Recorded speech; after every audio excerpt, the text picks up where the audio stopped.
আপনারা ইমো চালাচ্ছেন অথচ এই সেটিংসটা জানেন না, তাহলে আজকের ভিডিওটি আপনার জন্য। আসসালামু আলাইকুম এভরিওয়ান, কেমন আছেন সবাই? আশা করি সবাই ভালো আছেন। আমি আলহামদুলিল্লাহ ভালো আছি।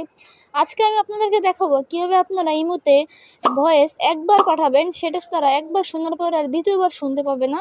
একবার শোনার পরে উধাও হয়ে যাবে, অটোমেটিক গায়েব হয়ে যাবে। তো চলুন স্ক্রিনে গিয়ে আমি আপনাদেরকে সম্পূর্ণ প্রসেসটি স্টেপ বাই স্টেপ দেখিয়ে দিচ্ছি। Welcome to my mobile screen. আমি এখন ইমো অ্যাপসটি ওপেন করে নেব। একটা আইডিতে ক্লিক করব, যাকে আমরা ভয়েস পাঠাবো সে আইডিতে ঢুকবো। ভয়েসের এখানে ক্লিক করব। তো ভয়েস এখানে ক্লিক করার পর ভয়েসটা রেকর্ড হবে। রেকর্ড হওয়ার পর দেখতে পাবেন যে 1 এই অপশনটি শো করতেছে। এই 1 এখানে ক্লিক করবেন। ক্লিক করে সেন্ডে ক্লিক করে দিবেন। তাহলে কি হবে, সে একবার দেখার পরে কিন্তু ভয়েসটি চলে যাবে, একদম উধাও হয়ে যাবে।